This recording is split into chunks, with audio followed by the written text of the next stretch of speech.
Hello everybody, welcome to this tutorial. My name is Hajo Reyes. I will be the host during the session. The session itself, the tutorial itself, will be organized by the two young gentlemen you can already see. That's Gert Jansen Swillen, he's a postdoc at Hasselt University, and it's Bas van Zelst, who is associated with the Fraunhofer Institute and also with the University in Aachen. They prepared a wonderful tutorial, which I'm very sure that many people are interested in. I'm handing over immediately to Sebastian, and I wish you all much pleasure with joining the tutorial. Okay, thank you, Hajo. I hope everyone can hear me loud and clear. Let me share my slides. All right, so I guess everyone can see the slides. So welcome everyone to this tutorial on how to do business process analysis using scripting languages. And in this tutorial, Gert and I will cover two libraries with which you can analyze process event data. And in this context, we will briefly introduce the context, which is process mining, for those of you in the call that have little or no background in process mining. And after this, we will briefly talk a bit about the design principles behind our libraries, and then we'll give you a short demo of both libraries, and we will wrap up. All right, so process mining, as the name suggests, has something to do with processes and something to do with mining. And for processes, I always like to show this slide because I think it accurately describes what a process is. Process is usually a collection of activities that we perform in order, at least from a BPM perspective, in order to achieve a goal. And such goal can be to produce a good, to deliver a service, etc. And when we do so, we are supported, or a company is supported by machines and employees executing these various activities that I just described. So some examples that I typically like to use are in the field of logistics, where when we send a package from A to B, we basically execute a variety of activities to effectively get that specific package from A to B. Similarly, when we take a loan or a mortgage, the bank will execute a set of activities to determine whether we are allowed to get the amount of money that we requested. And in the field of healthcare, when medical specialists, they do their treatment, they of course perform a lot of medical activities on the patient to get the patient healthy again. And similarly in the domain of online shopping, a variety of ways we can look at online shopping and see various processes. Think of the buying process of the customer, but again also the logistic process to get the goods from our warehouse to the customer. So modern day information systems support the execution of these processes, and when these activities are being executed, then nowadays we can extract from the information system of the company a data set which we typically call an event log. And within this event log, we can basically see at what point in time a specific resource of the company has performed an activity. Obviously, there is some data pre-processing that needs to be performed on these data that is stored in the information systems, but in principle, it's fairly easy to extract this type of data. So a data set, and I'll show an example in my demo later, simplified example of such a data set that describes at what point in time something happened in the context of the execution of the process. And what we do in process mining is basically the same as the physical mining. In this example, we try to extract valuable information out of the data. Like the guy's doing on the left, he's drilling with a tool in raw rock, and in order to extract valuables from the rock. And this is exactly what we do in process mining, where basically the guy on the picture on the left is the guy with the glasses on the right of this slide. The tool is either using Python or R in our example today, and the rock is basically a metaphor for the raw data in the information system. So the things we typically do within process mining are three things. We try to discover process models from this event data. So we try to discover a model that somehow accurately describes what has been going on within the process that we're looking at based on the data. So completely automated or semi-automated. Conformance checking is where we try to assess whether the process is executed in line with a reference model that we have or that we have designed of the process. Again, using the event data as our most objective source of information about the execution of the process. And that's all kinds of different process enhancement techniques that allow you to, for example, mine where there's bottlenecks, social network analysis, etc., like that. And all of these three aspects will be briefly covered today using scripting languages. So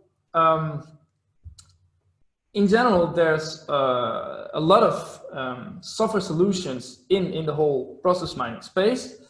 And Gert is now going to briefly mention a few key differences of the scripting languages that he and I have developed versus the existing solutions in the software space. Yes, thank you, Bas.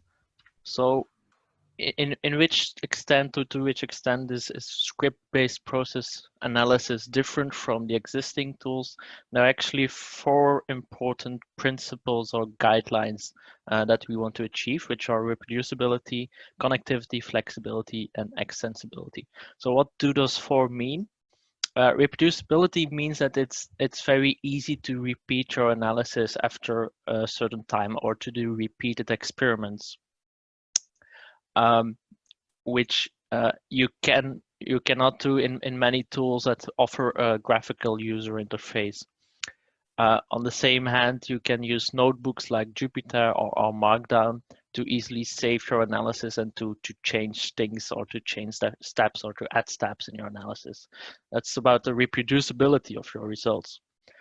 Secondly, we have connectivity, which means that we don't want a tool that is a standalone tool. So there are many different sort of islands of specializations related to machine learning, visualization, data cleaning, and ideally we want a tool that connects to them, that is able to connect to them to sort of stand on the shoulders of giants if you want, and not be an isolated island in that ecosystem. Then we have flexibility, which means that PM4Py and Bupar actually provide you with a set of Lego blocks, and it's up to you in a flexible way to combine those Lego blocks into your analysis.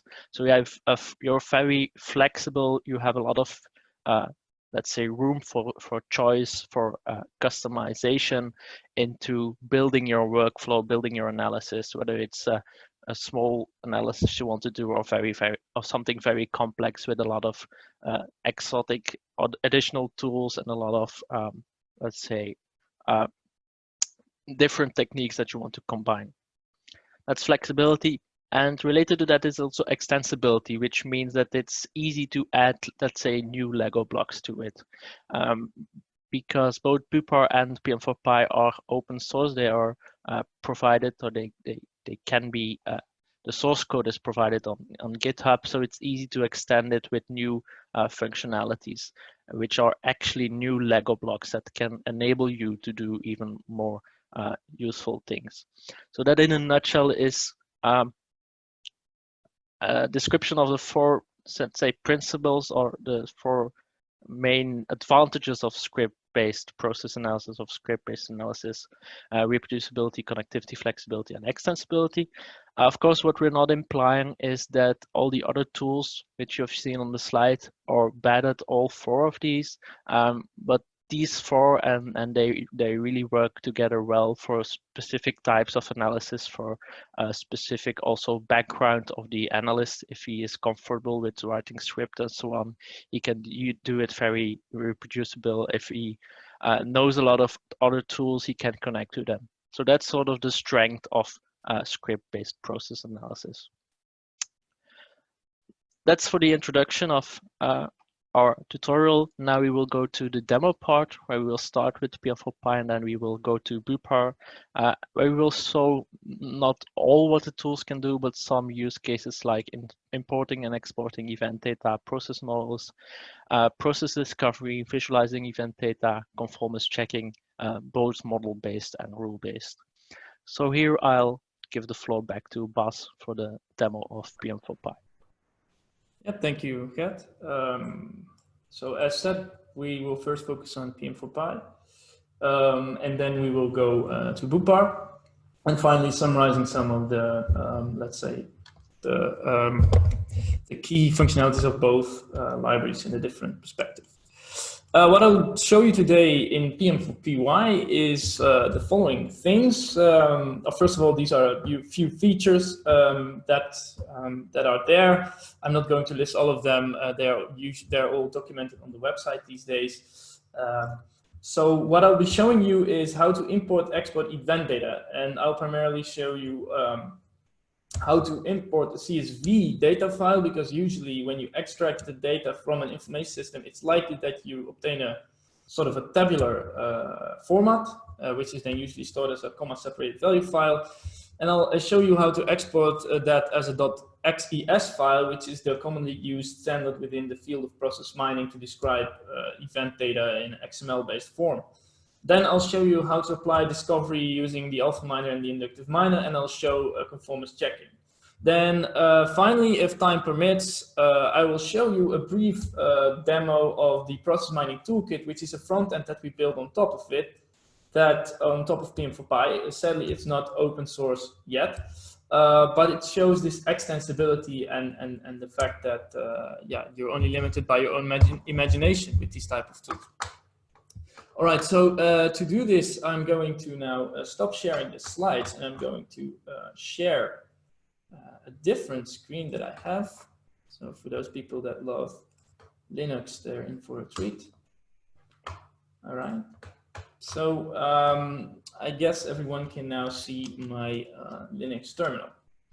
What I'm going to do is, of course, I've prepared a few sample scripts, and I'll go through them. And we'll be using a simple example event log.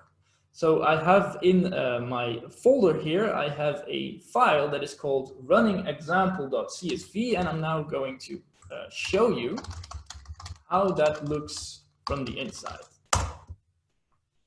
So the first line of this file is containing some headers. So this file actually contains a bunch of columns. And they are all separated by a semicolon. So the first value that you see in this file on any row, like for example, the second row is we see value 50, and that is the cost of the activity performed. Then the second value that we see is, as we can see, according to the first line, is the resource that executed an activity. So in line 2, we see that Pete executed an activity. The third value that we see, if we look at the name of that specific column, is shown as case : concept : name. And this is what we in PM as a default identifier to identify an instance of the process. So whenever you want to work with PM4Py and you have a CSV file and you want it to automatically detect what is the instance of a process, if you, for example, have a client ID or a product ID, then it is useful to rename that column to case : concept : name. Then the next column that we see is concept : name, and this is like in the XES file format is referring to the name of the activity. So for example, if we again look at the second line, we see that for an instance of the process identified by number 3, we see that the register request was executed. We again see a duplication in this example of the resource. The column after the concept name is org : resource. This is again, it's a sort of standardized key that we use. And the final column value is the timestamp at which something happened. So we see that the first, so rows 2, 3, 4, 5, 6, 7, 8, 9, and 10, they all refer to the same instance of the process identified by number 3, and describe the activity sequence register request, that is row 2, examine casually on row 3, check the ticket, decide, reinitiate request, examine thoroughly, check ticket, decide, and finally pay compensation. And as you can see, these are ordered on time. And then in row 11, we see a register request activity for instance of the process with a different identifier, namely identifier number 2. For those people that read the book of Will van der Elst, this data might seem fairly familiar. All right, so I have assumed that we have extracted this type of event data from our information system, and we have, for example, stored it in a CSV file. Then it's fairly easy to import it in PM4Py and to then, for example, export it to a different file format, like the .xes data file format, which is often used by various different tools in the process mining spectrum. For example, PROM also it's very, you can use XES files, also Disco supports this file format. So I've written also a script that allows us to import our CSV file that I've just shown you and to export that into a different format. And actually, what you see in the slide, in the screen right now is just the amount of code that you need. And in this example, I have used the recently introduced simplified interface of PM4Py. So what we need in the script, I'll briefly go through it, is we are importing the OS library of Python, which we use to, in the end, find the right path of our file. And then we use two libraries. We use the Pandas library. This is a library also available for the Python library that is very useful if you want to work with tabular data. And then we import the PM4Py library, which is the library I'm talking about. And basically what we do in this script is we set the path to our log. You can also just input just a string to the path of the log. And in this case, because this script is located in the same folder as my event data file, which is running example.csv, I can just directly type log path is os path join running example CSV. And then I can load the CSV file as a pandas data frame in the line 8 by calling the pandas, this pd.read CSV function. And the only thing I need to do if I want to transform this into XES file is by calling pm4py.write_XES, and I give in my CSV file and I give in the target name of the file I want to create. That's all I need to do. In this case, this script assumes that the column names like case colon concept colon name and concept colon name are there because it uses it to identify. If this is not the case, you can parameterize this write function to use different columns to, for example, use to identify process instances and activity names. All right, line 11 and 12 are just boilerplate code to make this script run. So if I run this script, Python 3, let me see, import CSV file. It's now running.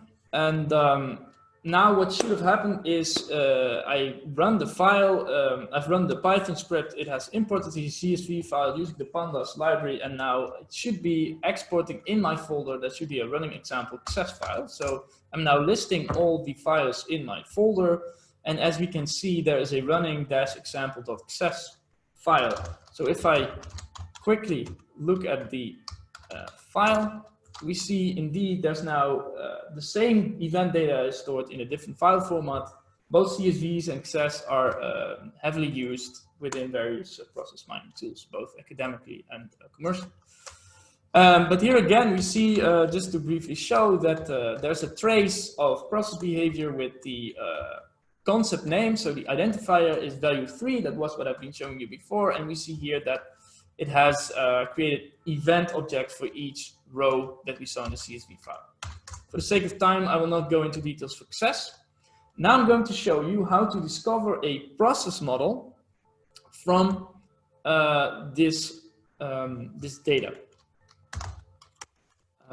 So what I'm going to do is I'm going to open the alpha-miner.py file, and I'm going to show you that we need a lot less lines of code than I actually written down. So what we need to do in this case, what I want to do is I want to apply the alpha-miner, which is a process discovery algorithm, on top of my just written access file.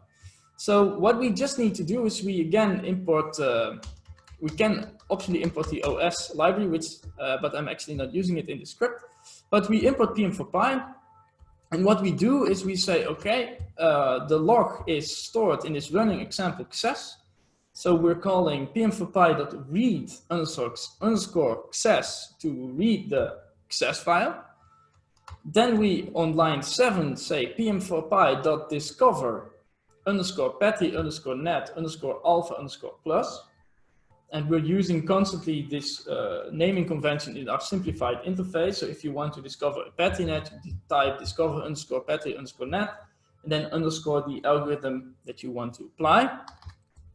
Then what we do is we write, so line 7 discovers a PattyNet process model from the event data that we put in.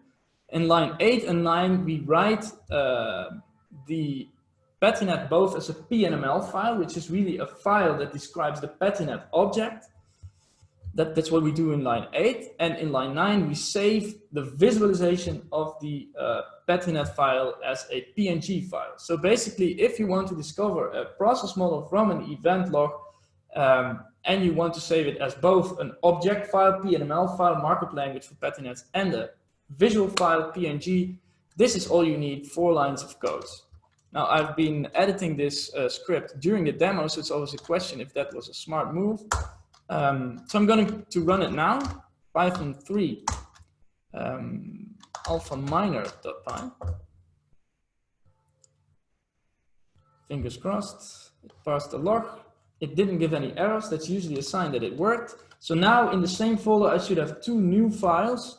One is the PNML file, which again is the PattyNet object file, and one would be the PNG file. Yeah, and if we see on my screen, indeed, there's this re-alpha.png and this re-alpha.pnml, and they are the files generated that I just described. And I can also show the results. I have to stop sharing. So for example, the model that was generated by the alpha-miner is the one you should see on the screen right now. Just an example how you can basically discover a process model using our beautiful PM4Py library. Now, what I would like to do next is to show you a bit on, let's say, how easy it is to swap an alternative algorithm. So say I'm not interested to use the alpha-miner, but I want to use the inductive miner. I have a script that does that. And again, forgot to delete some unnecessary lines of code. So what I can do, for example, is I can, again, like I did in the previous script, I can load the log by reading it with the read underscore access functionality of PM4Py.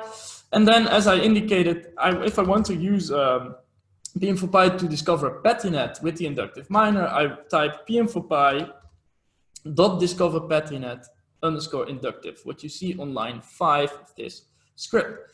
If I would like to discover a process tree, I can write PM4Py.discover underscore tree underscore inductive and apply that on the log, which you see on line 6. Then in line 8 and 9 and in line 11 and 12 respectively, I'm storing the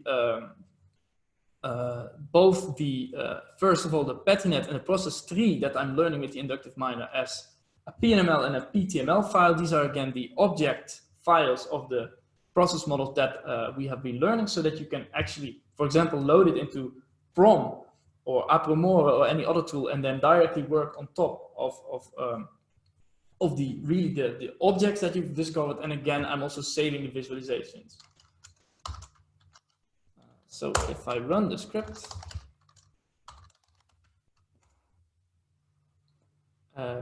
again, it should generate in the folder, in this case, 4 new files, namely the PTML and the PNML files, which we see in my folder. And I also have a visualization of the process tree. Now, for the sake of time and the fact that we also have a tutorial on R, I'm not going to show the results. You just have to believe me that, again, I have beautiful process models. Final thing I would like to show is conformance checking. As I indicated, conformance checking is about we have a reference model and we have a data set, and then we want to verify whether or not the data is in line, or the process as executed and recorded by the data is in line with the model. And for this, I also have a script prepared, which is called alignments.py, because in this script I'm using a theoretical concept called alignments to quantify to what degree a given trace in the process event data set is in line with process model. So I'll again go to the script. So in line 5, I'm in this case reading a CSV file, which is called running example-broken, which I've called it like that because I've been randomly deleting certain rows from the CSV file, and hence in some cases there are certain activities missing.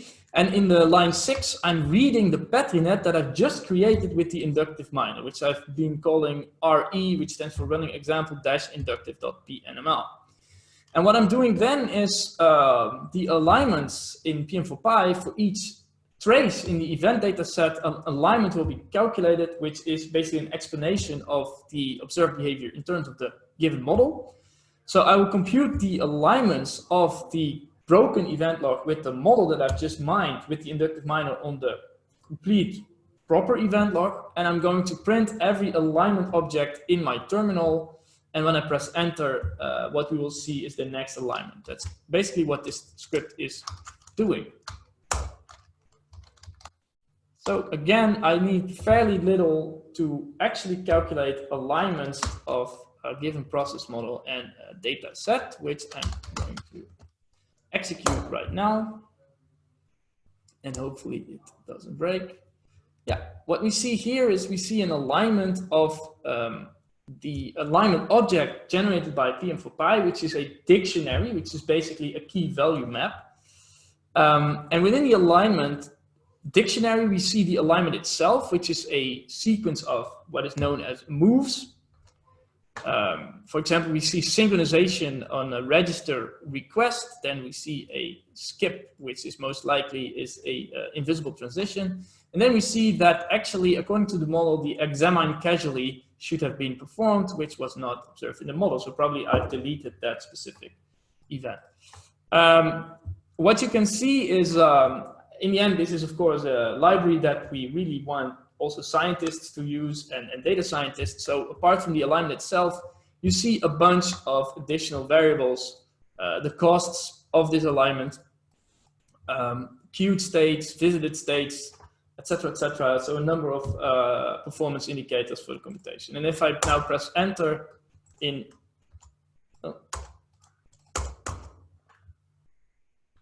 it was a bit too fast. If I press enter, you see the next alignments with also the fitness of the trace that is used. Okay, that was my scripting example, a few scripting examples for PM4Py, and I would like to start finishing off. As I said, I would briefly like to show that although this is a fairly low-level library, we can in the end build high-level stuff on top. We've been working on a project which we call the PMTK project, which stands for Process Mining Toolkit, and this is a toolkit that we use for industry-focused research. Can you guys see my screen? Just to double check.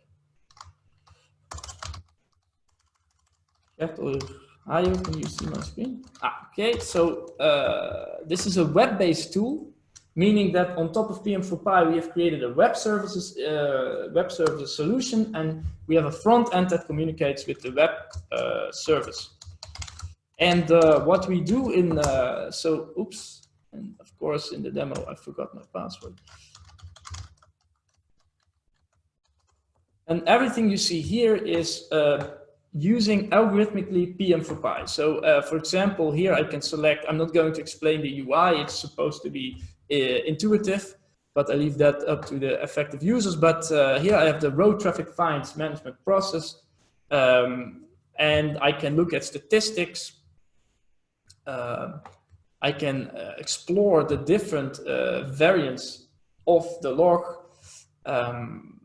I can look at the commonly used visualization known as the dotted chart, if it would like to load. No, it doesn't. And we can also look at process map of the process. So my point here is that even though PM4Py is a fairly low-level library where you're primarily scripting, it does allow you to create process mining functionality that is usable for end users that are less fluent or less happy with writing Python. Thank you for your attention. I would like to give the floor to Gert to introduce the Boopar library. Thank you, Bas, for your examples. I'll share my screen.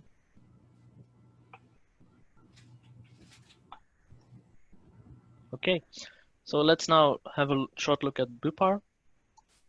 To give you some quick background about Boopar, just like it's very common in the R ecosystem, Boopar is not one package, but is a collection of packages. There is the core Boopar package, and then you have different packages which are added continuously with different functionalities focused on dashboarding or process visualization or conformance checking and so on.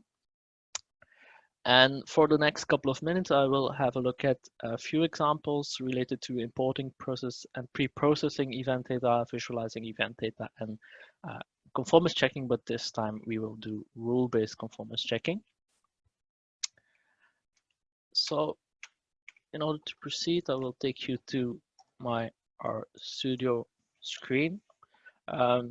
So for the Boopar part of this tutorial, we will be working in RStudio. If you're not familiar with RStudio, just the basics is this is a script that I will be writing. This is a console, and here you see the environment with, in this case, a bunch of event logs that are preloaded for my demo. And here you will be seeing plots in a few minutes. Now to start, how do we import event data? You can import event data both from XS files or from CSV files. For importing from XS files, we have the XS reader package, which has the function read XS, and then you can give the path to XS file. Let's take this one. You can read it, and you will see that it gives you an event log. So when you see this in R, you are sure that the object you're looking at is an event log. It will give you some basic information about the number of events, number of cases, and so on. And then it will show you a preview of the data itself, of the event data itself. Starting from CSV files, the story is a bit different. I have a CSV file here prepared for you, which is the delay claims log, which is also a publicly available event log. When we read CSV, there are several tools in the R ecosystem. This one is using the reader package, which is of the tidyverse. You will get a data frame, which is the most commonly used object for tabular data in R. And of course, at this point, it's not an event log, so we cannot do anything with it yet. But we recognize the different elements of an event log. Now in Boopar, we always expect that each row in the data is one event. So here we see that each row is 2 events. We have a start and a timestamp, start timestamp and a complete timestamp. So we need to do some pre-processing to get it to an event log. Before we do so, I will look at another example, which is from an HR process. This is a log that was created for BluePark courses.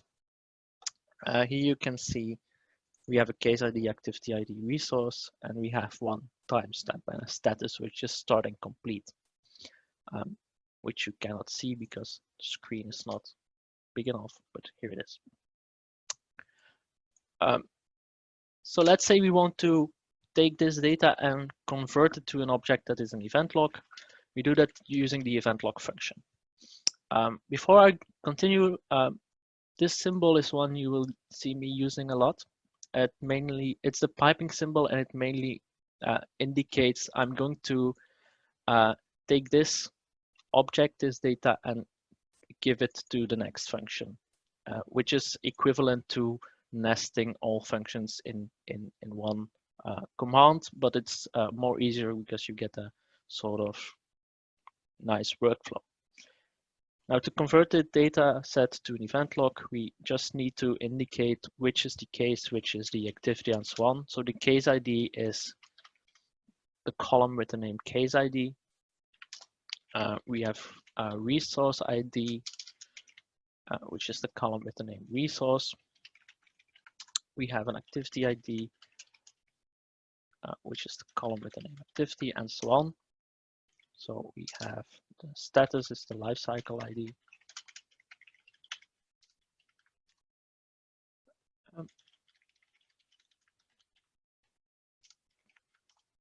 And finally, so these are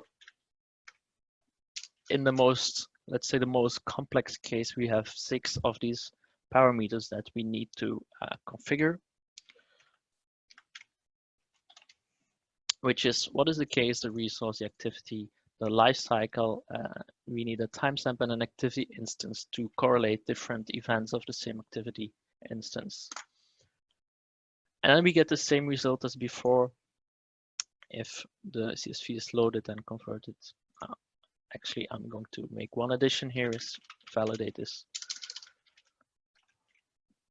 false, and then we get the event log. So the validate is false means that default event log function will check certain things, whether your configurations make sense, which might take some time, but we can disable it, and then we get the event log. So we get the same type of object as before.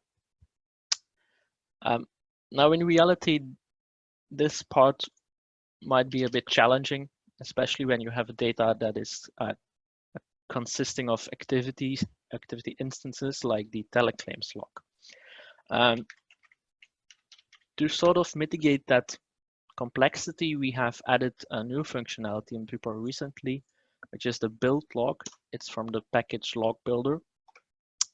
And this will graphically guide you through the different stages of defining your event log object. So you select the data you want to use.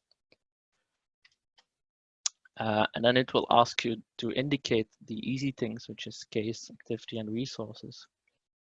And then it will ask you whether your each row is an event or an activity instance. So in this case, we saw 2 timestamps, so we know it's activity. And in the end, and this is taking some time because it's still, let's say, a new feature, work in progress. It will get you through all the different steps of converting timestamps to real datetime variables and so on. And in the end, you will have your event log. Now, for the purpose of this tutorial, I'm going to skip this, which is now not working anymore. So the next step, once we have our event log data, we can try to do some pre-processing and so on. Let's look at one event log, claims, which is a process about insurance claims checking process, claims management process. We can look at the process map. So I'm going to mix several of the use cases in the list. So I'm going to already visualize the process at this point.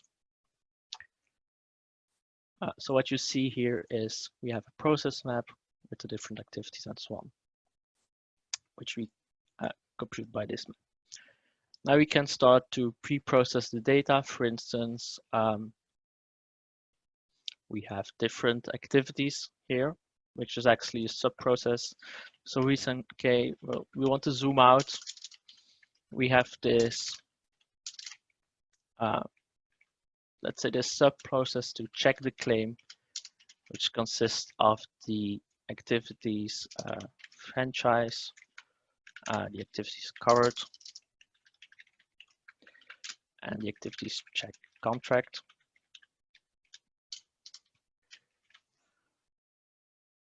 So this is an easy aggregation where we say we want to collapse these three activities into a new activity, and then we redraw the process map.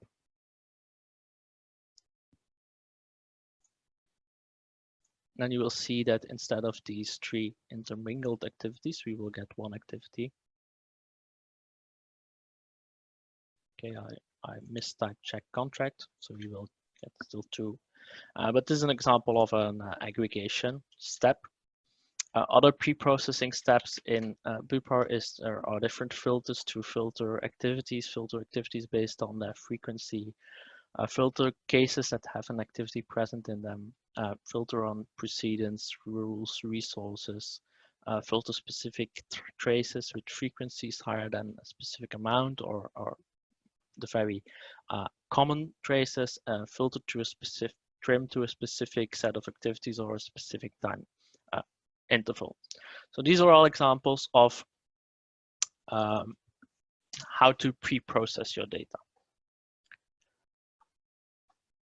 Now let's say we want to look at the claims process, but we are not really interested in the control flow as such, but we want to see how performant is it. So we can change the type of the process map, saying we want the performance process map.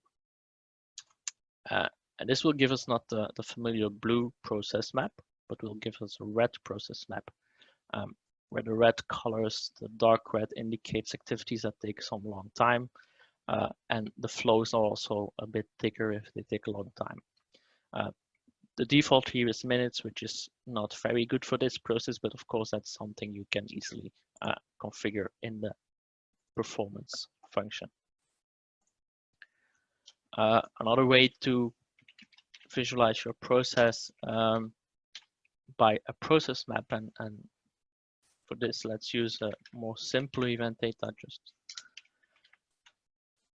for tutorial's sake, is to animate it.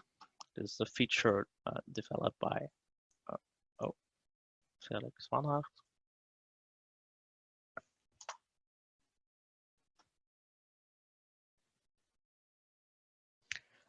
So here you can animate your process on the process map, show the tokens, how the different tokens flow through the process. And again, here you can configure it by using colors for the tokens and so on. So these are just some examples of visualizing the process data. You can also do some, let's say, multivariate graphs. Let's have a look at the traffic fines data already mentioned today. We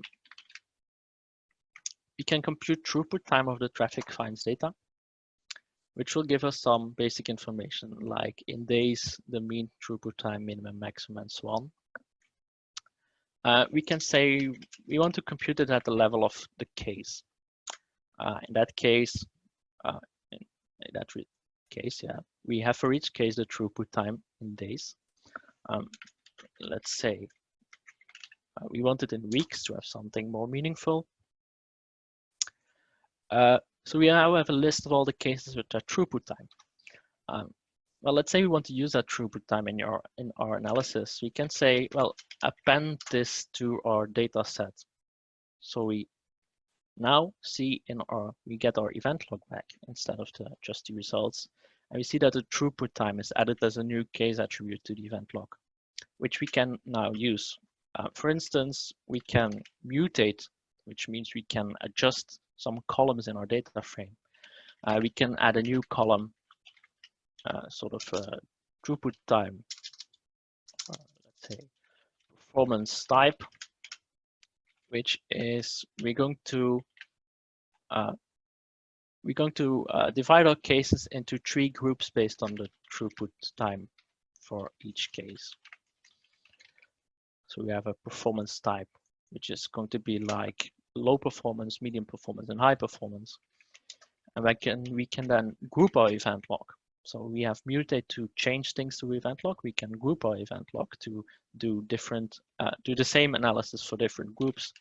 So let's say we group our event log by performance type, and then we can, for instance, again, draw a performance.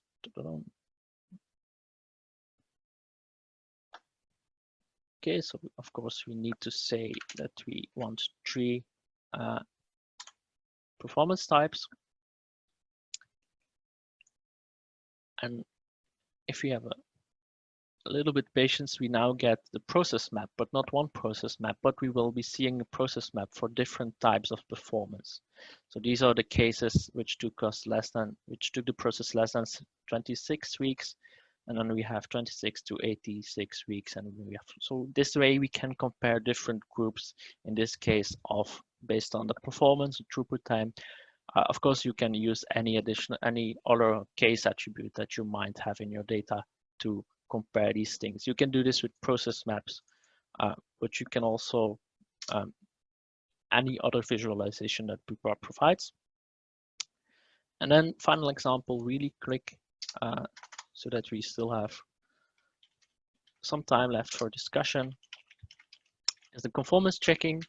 Bupa provides declarative rules conformance checking, so we can say we want to check rules, and then we can there are actually, if I just do this, you can see the rules that we can check are like contains, precedence, responded existence, response, start, succession, and so on. So let's do just a simple one in the traffic fines event log. We want to see which of the cases have the activity sent for credit collection.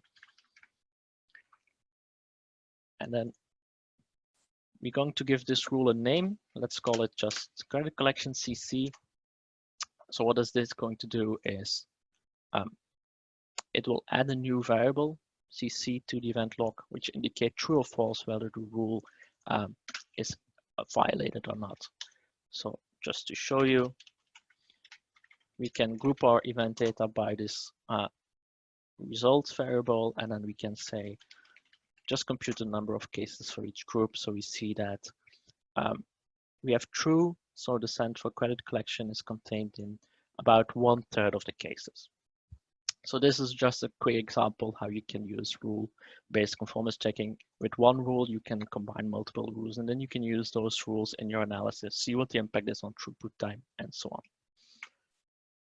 For now, let's go back to our slides. So we have seen very shortly PM4Py and Bupa. Now the question, of course, is which to use, or rather, or better to say, when do we use which? So to give you an example, first of all, connectivity is one of the principles of the both tools, which also means that we can connect the two. So we are not in, let's say, competition with each other. You will see in the next slides that both tools are very complementary and can be used together. If you look at filtering functionalities, both tools have a very large set of filtering in many different ways. Both tools can filter on time frame, case performance, start and end variance attributes. There are some more specific filters in Bupa, like trimming to specific activity instances, checking different precedence rules or activity presences. If we go to process discovery, Bupa mainly relies on process maps, so directly follows graphs, also has the heuristics miner. And if you go to PM4Py, you will have more options like alpha miner, inductive miner, and so on. Of course, Bas, if you have anything to add to my description, please do so. Conformance checking, again, as you have already seen, you have alignments in PM4Py. You have also token-based replay footprints. You can compute fitness, precision, generalization, and simplicity. In BuPar, we have only declarative rule checking at the moment. And then both tools have a very large, let's say, set of descriptive statistics and visualizations that can be computed and visualized. And finally, what are the unique functionalities, let's say, for both tools? I'm going to give briefly the word here to Bas to elaborate on that for PM4Py, and then I will do the same for BuPar.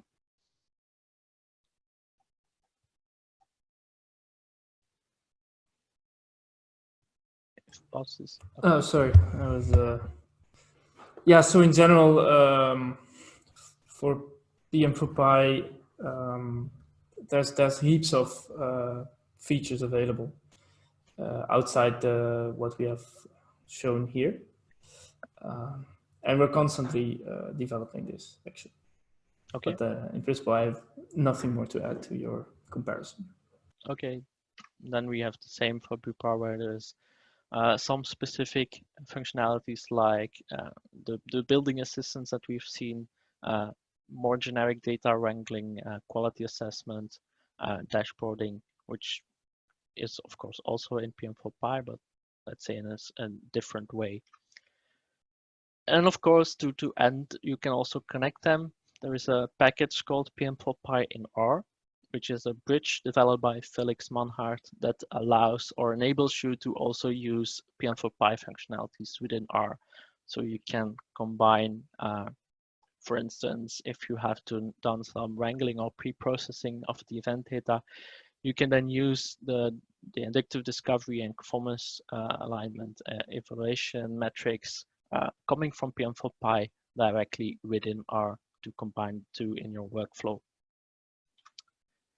Of course, both tools are fully documented on their website, and both tools are an ongoing effort where also you can help. So both tools are available on GitHub, and of course, issues and pull requests are welcome. So that's it for the important part of the tutorial, and we would like to end the last couple of minutes with some question and answers. Very well. Thank you very much to both of you. It was very easy to follow and very informative. So a couple of questions have already been put in the chat box. What I will do is I will allow Kamran Khan in the first place to formulate his question, to allow him to speak. What is always good for everybody who is raising a question, please make very clear to whom you address this question and to which of the scripting approaches your question relates. Kamran, I'm allowing you to use your microphone. Go ahead. Hi, can you hear me? Yes, we can. Yeah, my question was regarding the belt. What was it? Sorry, belt_log. Yes. I mean, if you have like a system, like a secure system where there's no internet, will it work? Without internet, normally it will work, yes. So the build log is just a series, or there is a workflow behind it. It's a series of interfaces that will open. The only question I'm not sure how to answer it, whether it will work on all different, let's say, systems. So if you're using RStudio, it will work, but if you're using like R in like a command line interface or like on a supercomputer or something, because it opens a graphical interface, of course, it's not sure that it will work, but it's not dependent on internet or something. Sure. Okay. No, my question was regarding when you're using RStudio. So okay. Yeah, that's fine. And also, is there any workshops or training coming up on BuPar? For BuPar, we have at the moment we have 2 online courses. One is on DataCamp and one is on bluecourses.com. We also regularly organize courses at our university, at Hasselt University. So for that, we can get into contact after the tutorial. Sure. Yeah. Thank you. Thank you as well. Gert, it may be nice if you have the time to also perhaps include a link in the chat window with respect to training sessions or where people can find more information on this. There was another question. There was a question by Marlon. Marlon has a rather elaborate question, so I will allow him to formulate it by himself. Marlon, please go ahead.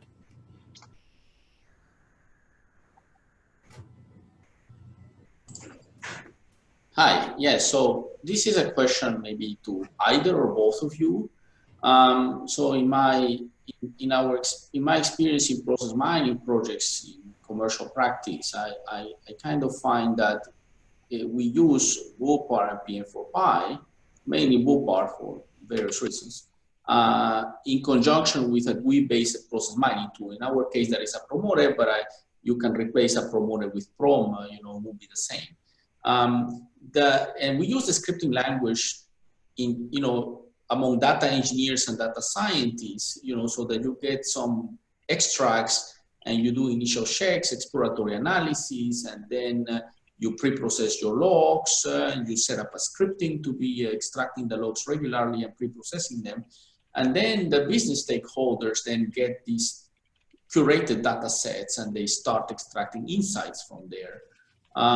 So what is your experience, particularly in enterprise-wide deployments of WOPR and PM4Pi? That do you use them alone really, or do you use them in conjunction with, let's call it a GUI-based process mining tool? Bas, would you mind? Yeah. Oh, yeah, sure. No, I think Marlon's observation is completely correct. If I look at least for PM4Pi, the reason why there's some, let's say, more algorithmic things inside is more for the academic user base.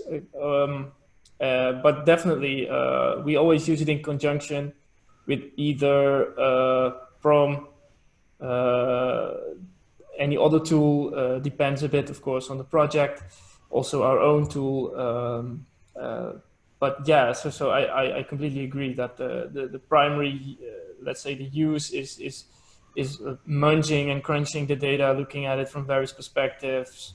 I don't really see well, of course, if you would like to maybe go into prediction and really have some low level, I don't know, neural network based solutions running on the background, it could be used, but I think in general, direct adoption in industry is fairly difficult because it remains a very technical endeavor and hard to communicate. Yeah, so I think the observation is completely right, and we also use these alternative tools on the side. Yeah. You want to add anything, Gert? Yeah. So I agree that we also use the alternative tools. One of the main, let's say, advantages of the script-based tools is that they're open source, so that might be an important point for companies because they're free to a large extent. The only thing that's not free is the training and education part, of course. But for some companies, that's important that the tool is free and they will try to, let's say, have some dedicated data scientists that are familiar with scripting. But then again, you will be limited at some point into the things you can do, and you will need other tools which are graphically user interface based to complement. How does that sound, Marlon?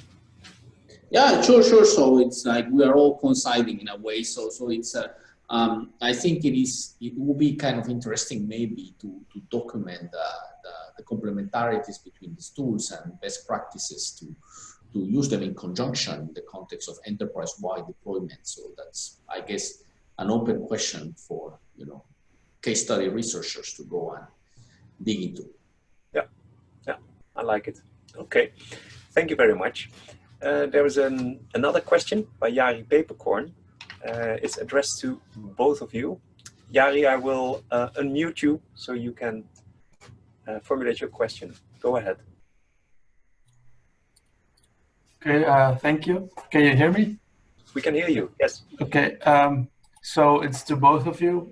One of the advantages of using these scripting languages would be the possibility to combine it with, I guess, well-established machine learning packages like Carrot, PyTorch, Keras. Is there a possibility for us new scientists to add metrics to your packages which are dependent on those stuff, or is it not a possibility for now? I can answer for the R packages. It's perfectly possible because at this point Bupa also depends not on Keras but on all the mainly the tidyverse packages in R to do things. And unfortunately, most packages are on CRAN, and they take care of most of the, let's say that everything keeps working. The only additional thing that needs to be considered is licensing. In principle, Bupa is MIT licensed, but if you have if Keras would be GPL3, that would mean that any new metric dependent on that would also have to be GPL3. That's the only point. But at this point, some packages in Bupa, because as you saw, Bupa is not one package, it's a combination of packages, and some packages are GPL3 for that reason. Okay.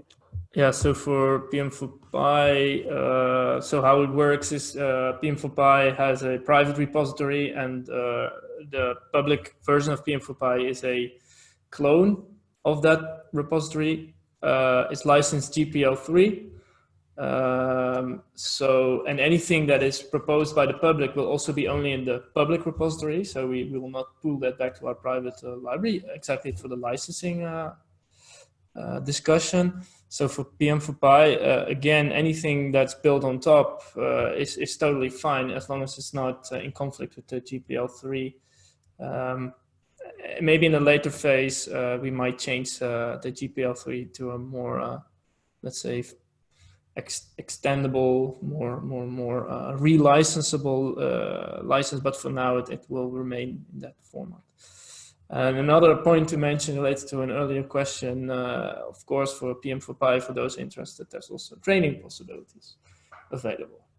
So please also have links on this, Bas. Also put them in the chat box so people may want to look that up. Very good. Okay, thank you for your answers. Good, Jari. Thank you. So I don't see any other remaining questions, so I will give everybody a last chance.